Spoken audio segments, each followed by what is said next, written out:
So as you can see, the station is fairly complicated. Let me go ahead to the second floor here so you can see just how much more there is. It's a fairly complicated setup. It is a single binary memory cell, as in it is able to store the information of on or off until it is toggled again. That's the basis of this whole system. Everything else is basically just repeaters, a couple of ORs, nothing too complicated, not a whole lot of complicated logic other than that one memory cell. So just to illustrate, as you can see, everything's in the off position. We've got power being received at the reset switch, which are these here. These are the reset switch of the memory cell. As you can see, there was no power on the other end. That's just because it's too far away. But we're not too worried. It doesn't need to receive power. We need it to be able to send power, so I have this repeater set up here, so it'll actually be able to travel the whole distance. So I'm going to go ahead and turn on the AFK switch now. And as you can see, the button turned back off, but the station stayed on. That's because when I push the button, it sends a signal to go up here.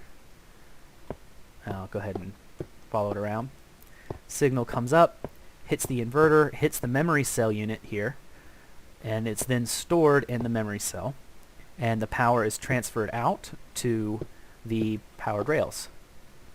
So there's one set of powered rails, and the other set of powered rails is on the opposite side. Goes up and over, has to go over so it doesn't interfere with the reset circuit. And here is the repeater so it can reach, because that's the end of the line there, and powering the other rail. So I'm just going to pull out another minecart here. I got one. There we go. So as I was saying, I know I said we were low on iron. This is yeah, I've wasted a little bit of it, but it saved me because I've fallen off of this many, many times. I like to build things in the sky. I'm not so big into the mines. That's why I'm doing the circuits here. So with this minecart, I'm going to show you how the reset feature works. Just go ahead and plop this on the switch here. It sends a signal back in, which, if you remember correctly, I had the inverter set up from the receiving end, and that hit the inverter. This is the memory cell. So the memory cell switched states, and that is what turned everything back off. So just switched from one state to the other. The nice thing is that it's just able to store it. So I push the button and it continues to stay on even though the button turned back off. This enables me to have many stations linked together. They'll all stay on, and they will only turn off once the cart has passed over their switches. It's just a switch on either side.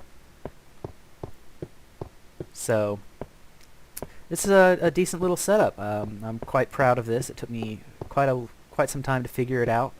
Didn't really see any online things that were a good explanation for me. Another nice thing about the AFK switch is if somebody leaves a cart for you at the resupply station. Let's say I have somebody over at a resupply station and he gets some sand for me. We have a sand resupply station, and I need that sand. He can just go drop it off into a cart with a chest in it as much as he wants. When he tells me that it's okay, I can hit the AFK button and it will launch the cart to me at one end or the other. So it's a pretty nice little feature. I'm very proud of the circuitry here. It's quite large and it's going to take quite a while to build, but I'm very proud of it. I'm going to try and get some schematics of this drawn up. I'm actually going to do the whole system schematic for it. I'm going to do it level by level.